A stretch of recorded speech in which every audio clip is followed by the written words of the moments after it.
Salut à tous les amis, j'espère que vous allez bien. Aujourd'hui, on se retrouve pour la nouvelle FAQ. Comment tu vas Fred? Impeccable. Tout d'abord, pensez à vous abonner, pensez à nous mettre en commentaire s'il y a des sujets en particulier que vous voulez qu'on aborde, on le fera avec grand plaisir. Alors, première question Fred, on nous dit « Bonjour à vous deux.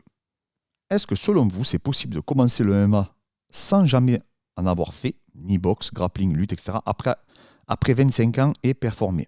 Ou bien l'apprentissage est trop tard pour permettre l'évolution que l'on peut avoir quand on est petit? Merci pour votre réponse et continuez comme ça. Ben, merci à toi déjà. Alors, si tu n'as pas des qualités, on l'a déjà dit, physiques, qui sortent de l'ordinaire, ça va être très, très, très compliqué. Ouais. Surtout pour performer. Si c'est pour du loisir, si c'est pour le plaisir, il n'y a pas de souci. Si c'est un prof qui est pédagogue, qui aime bien prendre son temps, il n'y a pas de souci. Tu peux pratiquer même à 30, 40, 50. C'est pas le. Moi, j'ai pas de. Dans ma tête, je vois pas un combattant qui a commencé tard et qui a performé du coup au meilleur niveau, Très haut niveau. sans venir d'une discipline, je parle. Est-ce que Michael Lebou, il avait Ouais, commencé mais tard à l'époque? déjà, il faisait du hand en plus. Il faisait du hand, Ouais. donc il venait du sport. Il avait des qualités. Il avait déjà des qualités et je crois qu'il a commencé plus jeune que ça. Oui, vers 15, 17 ans même. Ah, Donc, 25 ans, ça fait tard quand même. non, 25 ans, je pense que c'est malheureusement trop tard si tu veux performer, mis à part si tu as des qualités athlétiques qui sortent vraiment de l'ordinaire. Ce qui arrive, hein. On trouve des gens qui ont des qualités physiques et d'apprentissage. Souvent, Mais... ça peut être des anciens rugbyman ou dans les catégories lourds, poids lourds. Mais... Oui, voilà. Dans les catégories poids lourds, ça peut se voir, on va dire, un peu plus. Le père Noroku nous dit « Question pour les prochaines FAQ. Vous disiez dans une FAQ que le 5x5 est le meilleur compromis bénéfice-conséquence pour la force. Vous préconisez de faire le 5-7 au même poids avec une montée en gamme ou une montée en gamme au sein du 5-5 ?» Ça dépend vraiment des individus. Là. Moi, j'aime bien faire à la série. C'est-à-dire monter le poids en fonction de ce que je peux faire. Parce que je me suis rendu compte que des fois, c'est pas la première série où je suis le plus fort. C'est des fois la troisième, tu vois. Mais tu as compris le principe. Donc quand tu vas faire du 5x5, il y a beaucoup de psychologie dans le travail de force. Énormément. Là, j'en ai un hier qui m'a dit, un judoka m'a dit, oui, depuis que je fais un peu moins d'haltéro, je me sens moins fort et tout. Je me sens moins fort, tu vois, c'est très important. Il faut mettre vraiment les guillemets. Je me sens moins fort. Et si tu te sens moins fort, effectivement, pourquoi pas mettre des rappels en place, etc. À pas confondre en fait avec la nécessité de pratiquer. Il y a une grosse part de psychologie, même parfois dans le cardio. C'est que ce soit pour le fait de courir, le fait de... Oui, ça te rassure, le fait de te rassurer, mais tu te dis, je pratique, le fait de pratiquer, ça te permet du coup d'avancer après par la suite. Après, tant que tu tombes pas dans le surentraînement ou dans le surménage, pourquoi pas le faire? Moi, je vois pas d'inconvénient si c'est fait de façon intelligente sur des mouvements plus ou moins intelligents. Salut les coachs. Pour la prochaine FAQ, avez-vous des conseils, précautions à donner pour s'entraîner avec les fortes chaleurs de l'été? Alors, s'hydrater, c'est bateau, mais c'est une question qui revient régulièrement en ce moment. Ouais, mettre un peu de points de sel minéraux dans l'eau. Même des bicarbonates et tout. Mais oui, voilà, des hydrates. Et attention au déficit calorique, attention à la chaleur, attention de ne pas trop s'entraîner. Je répète un truc qui peut être, mais courir en plein soleil, c'est pas la meilleure idée du monde, les amis. Aménager les horaires si vous pouvez, bien sûr. Si vous pouvez pas... Dans la mesure du possible. Mais... Et un autre truc aussi, c'est pendant les vacances, attention. De ne pas vouloir performer pendant les vacances. Il y a un relâchement psychologique et donc qui est physiologique et physique. Donc c'est là où il faut être vigilant. Quand tu te prépares. Il faut être parano. Il faut être parano parce que souvent j'ai vu des mecs se blesser pendant les vacances. Et pas tellement. Le côté relâchement, le côté faire moins d'échauffement, le côté faire moins attention aux clés. Donc c'est vrai que c'est le fait de se relâcher, moins parano, ça peut engendrer des blessures. Brun qui nous dit « Salut Clément et Fred, petite question pour la prochaine FAQ. Étant présent à Paris l'année dernière, pensez-vous que l'ambiance sera aussi dingue cette année? Ou c'était vraiment l'effet de la première fois en France? Je parle de l'UFC. La victoire de tous les Français, le East Time magnifique, la Marseillaise, j'ai peur qu'on puisse pas faire mieux. Force et honneur à vous les balaises. » Merci déjà à tous. Merci à tous nos balaises aussi. Ça va être dur. Ça va être dur. On aura la réponse le 2 septembre. C'est le 2. Ça va être dur. Après, pourquoi pas, si Manon elle fait une performance de malade contre Rose, que Cyril fait le spectacle, que les autres Français font le show. Pourquoi pas? Ça va dépendre des résultats des Français aussi. Oui, ça va dépendre des résultats français, ça va dépendre qui va être les premiers combats, etc. Est-ce que Oui, ça va aussi, directement mener. ouais. L'année dernière, c'était Benoît qui était rentré, qui était le premier français. Ouais. Et il avait il était rentré d'une manière avec le show, hein, avec le chaos. Donc il y a eu c'est vrai qu'il y avait tout le contexte qui fait que. Et le revirement de situation avec Tuivasa, Ouais. quand il touche Cyril il revient, il le connecte, non, c'était incroyable. Ouais, même Will Gomis qui tape pas. Fares qui fait un combat de malade. C'est vrai qu'au final, Nassour qui fait une belle guerre. C'est vrai qu'il y avait tous les éléments pour que ce soit le feu dans Bercy. Ouais, c'est vrai. C'est pour ça. Faire mieux, ça va être difficile, mais reproduire, ça serait déjà extraordinaire. Ouais. Donc là, on peut pas le savoir à l'avance. Là. Alors, j'ai beaucoup de questions sur les compléments, les gars. C'est difficile. Les compléments, c'est vraiment individuel. Ça dépend. Parce qu'il y a beaucoup de gens qui me disent oui, c'est quoi les 5 meilleurs compléments? Ça, c'est très, très compliqué. Ouais. Parce que tout le monde n'est pas du tout. Tout le monde n'est pas du tout dans le même oui, après, même profil. C'est complément santé, c'est complément performance. Donc là, salut Clément et Fred. C'est Bara Roman qui nous dit. Pour la prochaine FAQ, je voulais savoir, est-ce que tu penses d'une neurotypologie pour la personnalisation de la prépa physique d'un athlète? Force à vous et merci pour le contenu de qualité supérieure. Merci à toi. C'est Thibaudot qui fait ça. Je pense que c'est de ça que tu parlais. Et oui, il y a des pistes de réflexion qui sont extrêmement intéressantes. Moi, j'ai toujours aimé ce que faisait Christian, toi aussi, je sais. On s'en inspire, parce que c'est Poliquet le premier à avoir vraiment rentré sur des profils. Alors après, il y a eu d'autres profilages, nous, dans notre profilage maison. Hein. Chaque préparateur, je pense, après, il va effectuer son profilage en fonction des qualités de chacun. C'est pour ça qu'on pose des questions aux individus. Mais c'est vrai qu'il y a une piste de réflexion qui est extrêmement intéressante. Après, des fois, effectivement, tu peux faire des raccourcis théoriques sur ce que tu vas devoir consommer, etc. Si tu es plus endomorphine, si tu es plus sérotonine, tu vois, c'est des profils d'individus. Mais c'est très, très intéressant. C'est quelque chose sur lequel j'ai beaucoup bossé, à travers Poliquin à la base. Parce que c'est lui le tout premier à l'avoir un peu popularisé, on va dire. Il y avait une autre personne, je ne sais plus si c'était Passif qui avait fait ça en premier. Et oui, c'est des pistes de réflexion où je pense que réellement, il y a une part de vérité. Et c'est les observations de Christian, ça fait des années qu'il fait ça. Oui. Et il s'est aperçu auprès de ses clients et de ses élèves qu'en fait, il avait des profils d'individus, des gens qui étaient anxieux, des gens qui étaient... Et en fait, tu te reconnais effectivement dans ces catégories. Alors attention, c'est souvent des catégories hybrides. C'est un peu comme si tu disais N1, N2, N3, tu vois, ectomorphe, endomorphe et tout. Non, c'est beaucoup plus compliqué que ça, mais ça donne des indices. Ça donne des indices et ça peut te permettre de travailler derrière par la suite sur des réflexions. Quoi. Adrien Fabre. Merci pour vos vidéos. Prochaine FAQ. On voit de plus en plus de sportifs, notamment Conor McGregor, avec des traces de ventouses sur le corps. Que pensez-vous de ces traitements? Alors toi, Fred, tu aimes beaucoup. Ouais. Moi, je suis moins fan. Moi, j'ai pas le sentiment que ça me fait quelque chose. Mais après, toi, le cupping, moi, ça m'a fait du bien pour le dos. J'avais énormément de problèmes au dos, comme je le sollicite énormément. Et c'est un des seuls, les seuls trucs qui m'a aidé à vraiment réduire les tensions au niveau du dos. Donc après, franchement, j'ai pas lu d'études dessus. Mais en termes de pratique, ça m'a fait du bien. Et ça, on voit depuis des années maintenant. Tout ce qui est cupping, c'est pratiqué par beaucoup de personnes. Et après, c'est...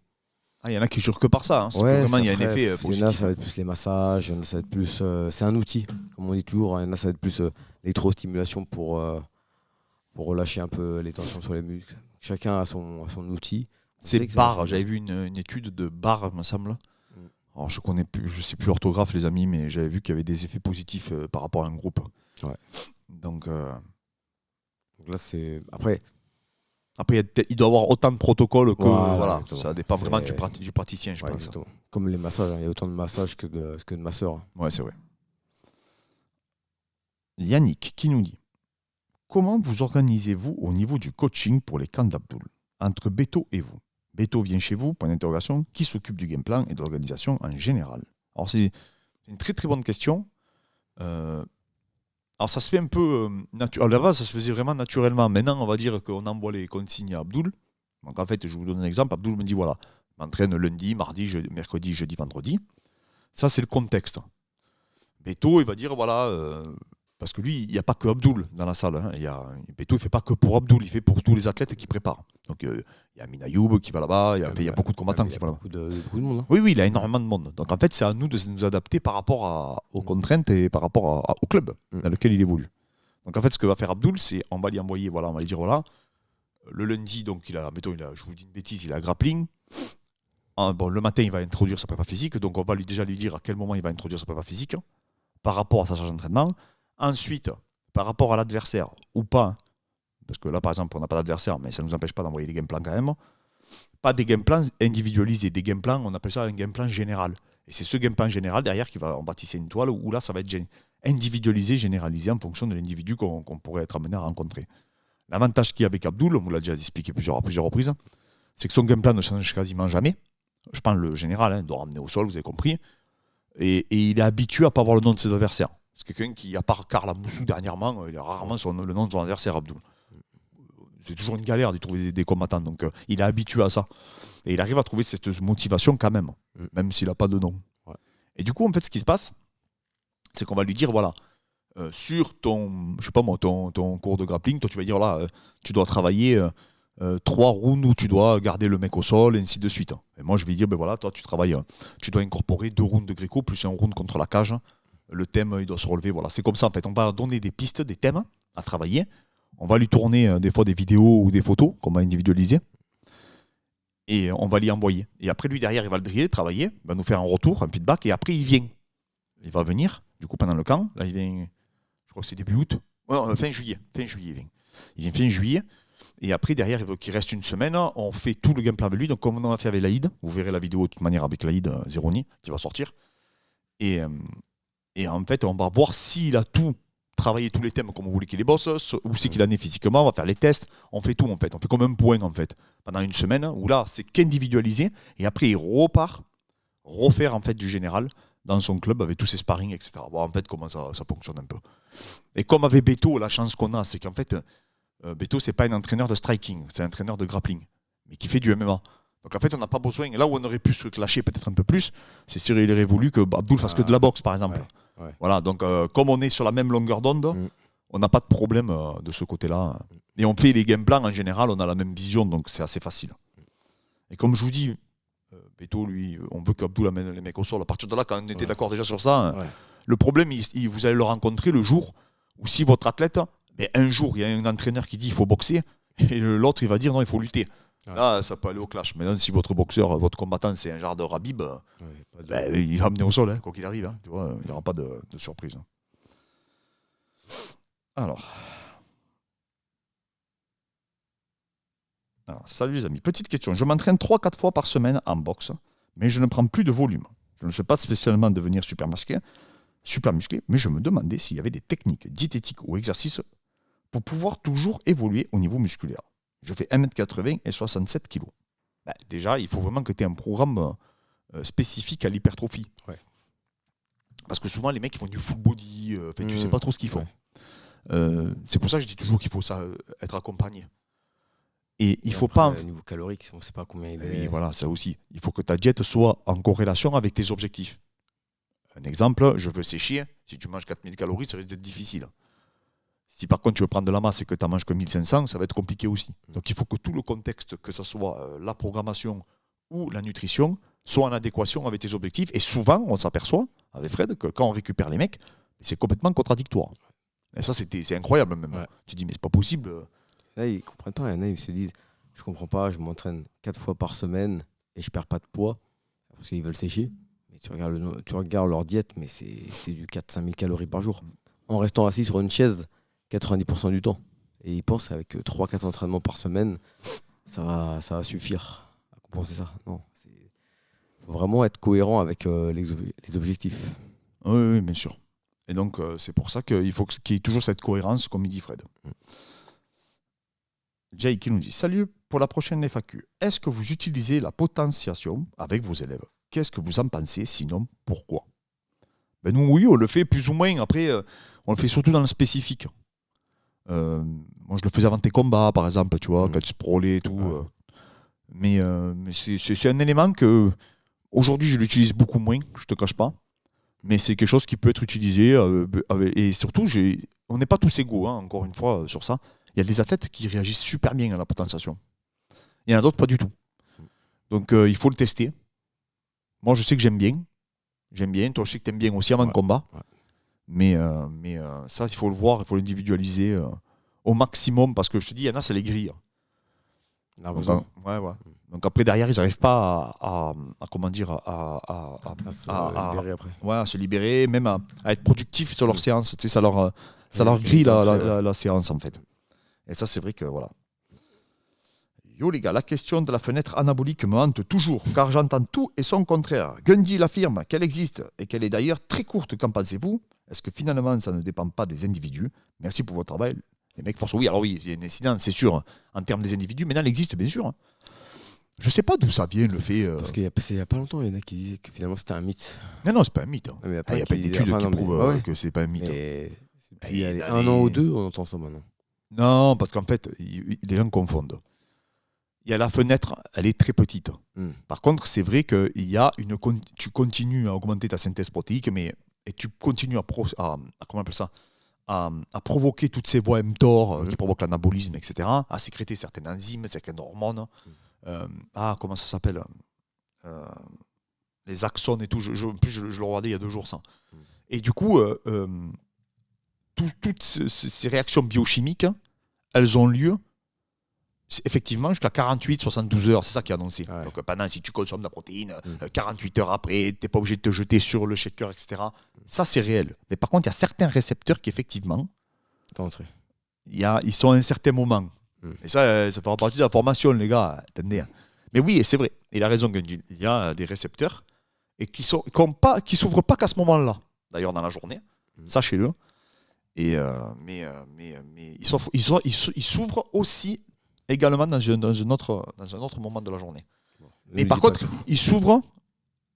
C'est vraiment un laps de temps très très court, hein. Extrêmement court même. Donc c'est vrai. Mais c'est pas pour ça que tu vas pas. Oui, que tu vas pas avoir une incidence positive, même 24 heures après, si tu prends ta protéine. Tu vas pas non plus maigrir, tu vois ce que je veux te dire. Maintenant, je parle pour optimiser au maximum. Donc les deux ont raison.